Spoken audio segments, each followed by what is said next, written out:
समान नागरिक संहिता यूसीसी विधेयक उत्तराखंड 2024 बुधवार को विधानसभा में पारित कर दिया गया। विधेयक पर 2 दिनों तक लंबी चर्चा हुई। सत्ता और विपक्ष के सदस्यों ने विधेयक के प्रावधानों को लेकर अपने सुझाव दिए। इस प्रकार उत्तराखंड विधानसभा आजाद भारत के इतिहास में समान नागरिक संहिता विधेयक पारित करने वाली पहली विधानसभा बन गई है। मंगलवार को मुख्यमंत्री पुष्कर सिंह धामी ने समान नागरिक संहिता विधेयक उत्तराखंड 2024 को विधानसभा में पेश किया था। आज बुधवार को सदन में विधेयक पर चर्चा के बाद सदन ने इसको पास कर दिया है। अब अन्य सभी विधिक प्रक्रिया और औपचारिकताएं पूरी करने के बाद यूसीसी लागू करने वाला उत्तराखंड देश का पहला राज्य बनेगा।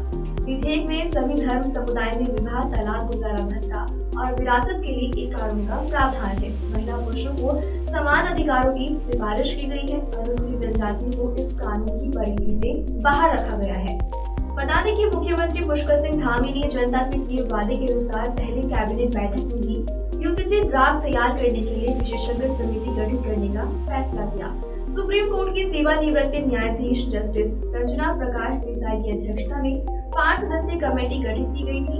समिति ने व्यापक जनसंवाद और हर पहलू का गहन अध्ययन करने के बाद यूसीसी के ड्राफ्ट को अंतिम रूप दिया। इसके लिए देश भर से 43 जनसंवाद कार्यक्रम और 72 बैठकों के साथ ही प्रवासी उत्तराखंडियों से भी समिति ने संवाद किया। किन कुप्रथाओं पर लगेगी रोक, वो भी सुनिए। समान नागरिक संहिता विधेयक के कानून बनने पर समाज में बाल विवाह, बहु विवाह, तलाक जैसी सामाजिक कुरीतियों और कुप्रथाओं पर रोक लगेगी। लेकिन किसी भी धर्म की संस्कृति, मान्यता और रीति रिवाज इस कानून से प्रभावित नहीं होंगे।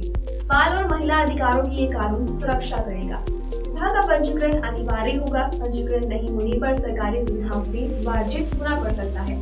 पति पत्नी के जीवित रहते दूसरा विवाह पूर्णतः प्रतिबंधित है। सभी धर्मों में विवाह की न्यूनतम उम्र लड़कों के लिए 21 वर्ष और लड़कियों के लिए 18 वर्ष निर्धारित की गई है। वैवाहिक दंपति में यदि कोई एक व्यक्ति बिना दूसरे व्यक्ति की सहमति से अपना धर्म परिवर्तित करता है तो दूसरे व्यक्ति को उस व्यक्ति से तलाक लेने और गुजारा भत्ता लेने का पूरा अधिकार होगा। पति पत्नी के तलाक या घरेलू झगड़े के समय 5 वर्ष तक के बच्चे की कस्टडी उसकी माता के पास ही रहेगी। सभी धर्मों में पति पत्नी को तलाक लेने का समान अधिकार होगा। सभी धर्म समुदाय में सभी वर्गों के लिए बेटा बेटी को संपत्ति में समान अधिकार दिया जाएगा। मुस्लिम समुदाय में प्रचलित हलाला और इद्दत की प्रथा पर भी रोक लगेगी। संपत्ति में अधिकार के लिए जायज और नाजायज बच्चों में कोई भेद नहीं किया जाएगा। नाजायज बच्चों को भी उस संपत्ति में जैविक संतान माना जाएगा। किसी भी व्यक्ति की मृत्यु के पश्चात उसकी संपत्ति में उसकी पत्नी व बच्चों को समान अधिकार दिया गया है। उसके माता पिता का भी उसकी संपत्ति में समान अधिकार होगा। किसी महिला के गर्भ में पल रहे बच्चे की संपत्ति में अधिकार को संरक्षित किया गया है। वहीं लिव इन रिलेशनशिप के लिए पंजीकरण अनिवार्य होगा। पंजीकरण कराने वाले युगल की सूचना रजिस्ट्रार को उनके माता पिता या अभिभावकों को देनी होगी। लिव इन के दौरान पैदा हुए बच्चों को युगल का जायज बच्चा माना जाएगा और उस बच्चे को जैविक संतान के समस्त अधिकार प्राप्त होंगे। ये कानून किसी के विरुद्ध नहीं है, बल्कि ये उन माताओं, बहनों, बेटियों के लिए जिनके जीवन में कई बार कुरीतियों के कारण से, कई बार असमानताओं के कारण से उनको अनेक कष्टों का सामना करना पड़ता था।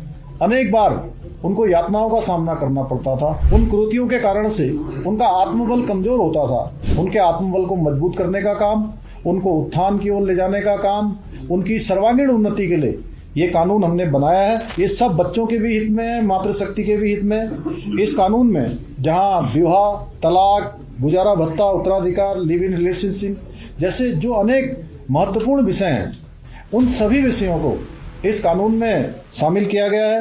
देवभूमि की इस विधानसभा ने आज ये विशेष विधेयक, जिसकी लंबे समय से देश के अंदर लगातार लोगों को प्रतीक्षा थी, लगातार जिसकी मांग उठती रही थी, जो बरसों का इंतजार था, वो देवभूमि उत्तराखंड के अंदर इसकी शुरुआत हुई है और विधानसभा के अंदर आज इसको पारित किया गया है। इसके लिए मैं उत्तराखंड विधानसभा के सभी सदस्यों का, सभी अपने सहयोगियों का धन्यवाद करता हूं और विशेष रूप से उत्तराखंड की देवतुल्य जनता का धन्यवाद करना चाहता हूं कि उनके कारण से ही, उनके आशीर्वाद से ही, उनके समर्थन से ही और उन्होंने जो हमको सरकार में आने का मौका दिया, उसके कारण से ही आज हम ये कानून बना पाए। समान नागरिक संहिता का जो एक्ट है, जो विधेयक है, उसको हम पारित कर पाए। जब इसका संकल्प लिया था, उत्तराखंड की देवतुल्य जनता के सामने रखा था, उसके बाद हमने कमेटी का गठन किया था। उन्होंने विभिन्न वर्गों के बीच में जाकर उस कमेटी ने काम किया, विभिन्न धार्मिक संगठनों के लोगों से भी बात की, उन्होंने जनजातियों के बीच में जाकर भी बात की, अनेक संगठनों से बात की और लगभग 10,000 लोगों से कमेटी ने प्रत्यक्ष रूप से संवाद किया और 2,33,000 के लगभग लोगों के विचार इसमें लिए, सुझाव लेकर, और 43 बड़े जनसंवाद के कार्यक्रम किए, दिल्ली में भी कार्यक्रम किया और जो ड्राफ्ट बनाया उस ड्राफ्ट का हमने आकलन किया, हमारी मंत्रिपरिषद ने उसका आकलन किया, परीक्षण किया और उसके बाद उसको विधानसभा में विधेयक के रूप में प्रस्तुत किया। आज ये विधेयक पारित हो गया है। ये कानून किसी के विरुद्ध नहीं है, बल्कि ये उन माताओं, बहनों, बेटियों के लिए जिनके जीवन में कई बार कुरीतियों के कारण से, कई बार असमानताओं के कारण से उनको अनेक कष्टों का सामना करना पड़ता था, अनेक बार उनको यातनाओं का सामना करना पड़ता था। उन कुरीतियों के कारण से उनका आत्मबल कमजोर होता था। उनके आत्मबल को मजबूत करने का काम, उनको उत्थान की ओर ले जाने का काम, उनकी सर्वांगीण उन्नति के लिए ये कानून हमने बनाया है। ये सब बच्चों के भी हित में है, मातृशक्ति के भी हित में। इस कानून में जहां विवाह, तलाक, गुजारा भत्ता, उत्तराधिकार, लिव इन रिलेशनशिप जैसे जो अनेक महत्वपूर्ण विषय हैं, उन सभी विषयों को इस कानून में शामिल किया गया। कैसी लगी आपको ये जानकारी हमें कमेंट बॉक्स में जरूर बताइएगा। आपके लिए इन्फॉर्मेशन कलर की। मेरा नाम है नौशीन। ऐसी ही खबरों के लिए देखते रहिए मेक न्यूज। शुक्रिया।